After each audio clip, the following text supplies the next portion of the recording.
Price Lord. இந்த நாளுக்காக நன்றி. இந்த காலை வேலை கொடுத்த தேவாதி தேவன் நம் கர்த்தாதி கர்த்தர் நம் ராஜாதி ராஜாவுக்கு கோடி கோடி கோடி கோடி நன்றிகளையும் சோத்திரங்களையும் ஏறெடுப்போம். இந்த காலை வேளையில கர்த்தர் நம்மளுக்கு கொடுக்குற வார்த்தைக்கு விரோதமாக வான மண்டலத்துல பொல்லாத கிரியை செய்கிற எல்லா பலவானோட அம்புகளும் இயேசு கிறிஸ்துவின் நாமத்தினால முந்தி கட்டுவோம்.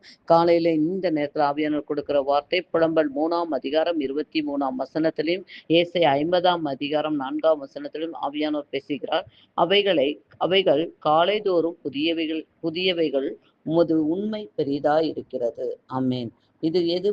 அவைகள் காலைதோறும் தேவனோட கிருபை புதிதா இருக்காம். காலையில அவர் சமூகத்துல உட்காரும் போது புதிய கிருபையை பெற்றுக்கொள்கிறீங்க.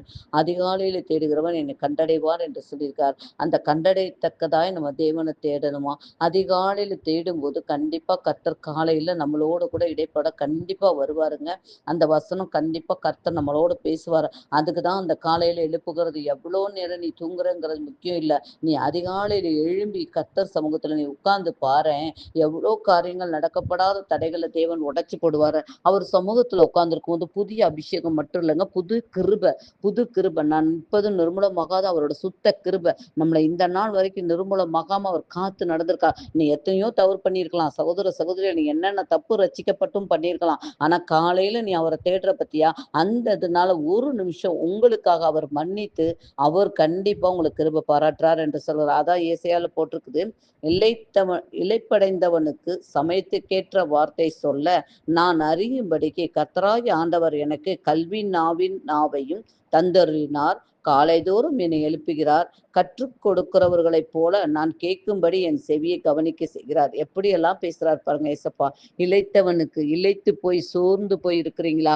கர்த்தர் இந்த கால வேளையில உங்களுக்கு சமயத்துக்கேற்ற வார்த்தையை கொடுப்பார். அவர் வார்த்தையில பேசுகிறவருங்க, அவர் உண்மை உள்ளவருங்க. அவர் அந்த ஜீவ வார்த்தை உங்களோட அந்த வார்த்தையை பேசுவார். அது மட்டும் இல்லைங்க, உங்களுக்கு கல்வியின் மானின் நாவை தந்தருள்வார். அந்த நாவுல நீங்க எப்படி எல்லாம் பேசணும்ன்றது கூட, ஒரு இடத்துக்கு போறோம் எனக்கு பயமா இருக்கு அப்படின்னு நீங்க சொல்லும்போது ஏசப்பா சொல்வார், இல்ல உனக்கு நான் கல்வி நாவை தருகிறேன். எப்படி உங்களுக்கு காலையில எழுப்பி நீங்க ஜெபிக்கிறதுக்கு கற்றுக் கொடுக்கிறேன் என்று சொல்லுகிறார். அவர் கற்றுக் கொடுக்கிறது மட்டும் இல்லைங்க, உங்க செவிகளை திறந்து கொடுப்பார். உங்களுக்குள்ள இருக்கிற அந்த பாவ சிதல்களை எடுத்து போட்டுட்டு பரிசுத்தமான ஆவியானவரோட சத்தத்தை கேட்க தேவன் இந்த காலை வேளையில கிருபை பாராட்டுவாருங்க. அது மட்டும் இல்ல, அவர் அதிகாலையில நீங்க தேடுங்க கண்டிப்பாங்க.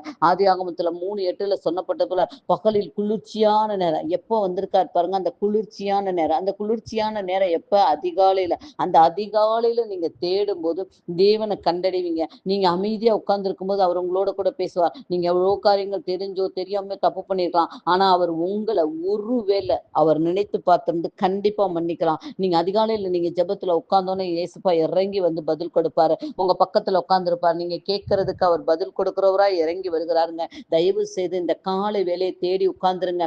இந்த நாள்ல இருந்து ஒரு முடிவெடுத்து எதுக்கோ நேரம் கொடுத்துருக்கோங்க. எந்தெந்த காரியத்துக்கும் நம்ம நேரம் கொடுத்து செலவு பண்ணி எவ்வளவோ காரியங்கள் இது பண்ணிக்கிட்டு இருக்கோங்க. ஆனா நம்ம வேதத்தை படிக்கிறேன்னு சொல்லுவோம், படிக்க மாட்டோம். துதிக்க மாட்டோம். ஜெபத்துல உட்கார்றோம், உட்காரவே மாட்டோம். அதிகாலையில கொடுத்து பாருங்களேன். அதிகாலை 3 மணிக்கு தேவ சமூகத்தை தேடுங்க. முழங்கால் போட்டு அவர் இடத்துல கேளுங்க. கையை தூக்கி நீங்க ஆராதிங்க. கர்த்தர் உங்களுக்கு பதில் கொடுக்க இறங்கி வந்து உதவி செய்வாருங்க. இது எப்படி வந்துச்சு? என் தேவனால் வந்தது என்று அறிந்து கொள்ள தேவன் மனக்கண்களை திறந்து கொடுக்க போறாருங்க. ஏசப்பா, இந்த காலை வேளையில நீங்க பேசின வார்த்தைகளுக்காக நன்றி செலுத்துகிறோம் டாடி. சமயத்துக்கு ஏற்ற வார்த்தை நீங்க கொடுக்க போற கிருபைக்காக நன்றி. காலையில எங்களுக்கு புதிய கிருபையினால் எங்களை நிரப்புவதற்காக நன்றி. எங்கள் கல்வி நாவை தருவதற்காக நன்றி செலுத்துகிறோம் தகப்பனே. கற்றுக் கொடுக்கிறவரா எங்கள் பக்கத்துல உட்கார்ந்து எங்களுக்கு கற்றுக் கொடுக்கிறதுக்காக நன்றி. எங்கள் குறைகள் குற்றங்கள் எல்லாவற்றையும் மன்னிக்கிறவராய் இறங்கி வருவதற்காக நன்றி. காலையில உங்களோட முகத்தை பார்க்க எங்களுக்கு கிருபை செய்வதற்காக கோடி நன்றிகளையும் சோத்திரங்களை எடுக்கிறோம். இந்த வார்த்தையில உள்ள வல்லமை எங்களை கற்றுக் கொடுத்ததுக்காக உமக்கே துதி கன மகிமை எல்லாம் செலுத்துகிறோம். நாங்கள் சிறுக நீங்க பெருகணும். இயேசு கிறிஸ்துவின் நாமத்தினால ஜெபிக்கிறேன் எங்கள் ஜீவன் உள்ள நல்ல பிதாவே. ஆமென்.